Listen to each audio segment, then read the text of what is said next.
সুমন ভাই, হ্যাঁ আমি কি থেকে যাব? না যাও যাও। ঠিক তো? হ্যাঁ কাল দেখা হবে। কাল দেখা হবে। হ্যাঁ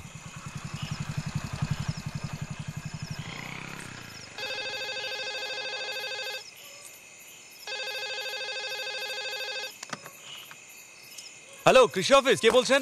আমি আপনার ফ্যান কথা বলছি, আজকে সকালেও ফোন করেছিলাম। ও, এত তাড়াতাড়ি আপনি আমার ফ্যানও হয়ে গেলেন? হ্যাঁ। কি চাই আপনার? আমি কিছুই চাই না। হ্যাঁ। আমি এটা বলতে ফোন করেছি যে রাতে গাছে ওঠা খুবই বিপজ্জনক। বিপজ্জনকের আবার কি আছে? সারা পৃথিবীতে যত বাঁদর আছে তারা তো রাতেই গাছে থাকে, ওদের তো কোনো প্রবলেম হয় না। আচ্ছা, সেই জন্যই আপনি গাছের উপর থাকতে ভালোবাসেন? কি বলতে চাইছেন আপনি? ও সরি, আমি তেমন কিছু বলতে চাইনি। আপনি আমাদের অফিসের লেডিস টিমের কেউ নন তো, যিনি এইসব বলে আমাদের অনশন আন্দোলন ভাঙতে চাইছেন? হ্যাঁ, আরে আমি আপনার কোনো ক্ষতি করতে চাই না, আমি তো আপনাকে সাপোর্ট করতে চাই। খারাপ লাগলে আর কল করবে না, সরি।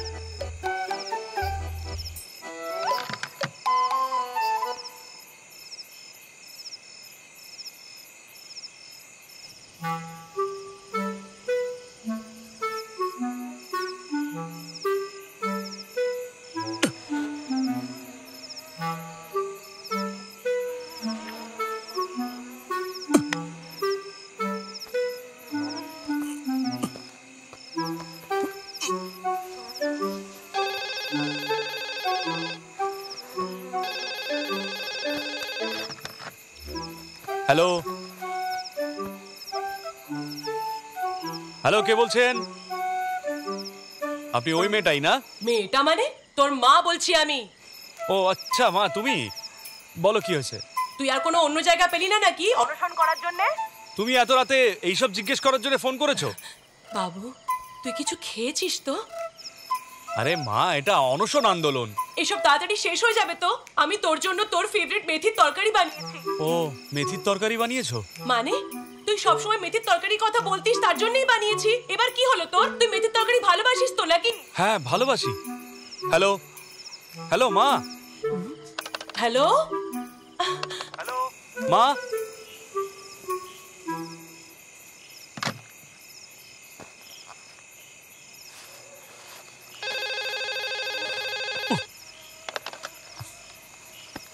হ্যাঁ আমি ভালোবাসি, হ্যাঁ আমি খুব ভালোবাসি। আমিও আপনাকে ভালোবাসি।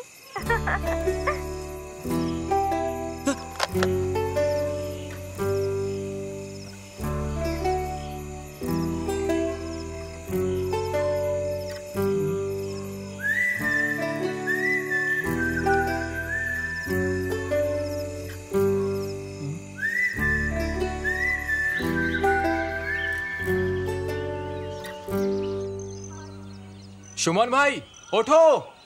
সুমন ভাই, আগে একটা ভালো মশারির ব্যবস্থা করো, সারা রাত একটু ঘুমোতে পারিনি। তার আর কোনো প্রয়োজন নেই। গাছ না কাটার আদেশ জারি হয়েছে, নিচে নেমে এসো।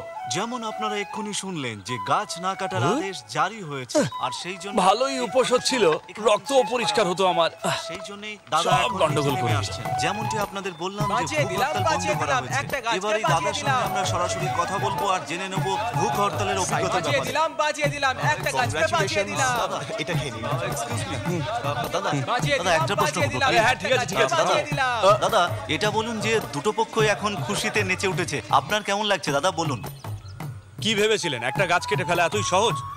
2-3 প্রজন্ম কেটে যায়, তারপর একটা গাছ এত বড় হয়। দেখুন, আমি এমন একজন মানুষ যে ইকো ফ্রেন্ডলি জীবনযাপনে বিশ্বাস রাখি। এর পেছনে আমার কোনো ধার্মিক অথবা রাজনৈতিক কোনো কারণ ছিল না। আমার নিজের যেটা ভালো লাগে না সেটা আমি আমার দেশীয় ভাষায় ঠিক করে দিতেই পারি। শুধু এটুকুই বলার আছে। বাঁচিয়ে দিলাম, একটা স্বাধীনতা গাছকে সংগ্রামের বাঁচিয়ে পর আমরা প্রথমবার দেখলাম যে আমরা আরো একটা লড়াই জিতে গেছি।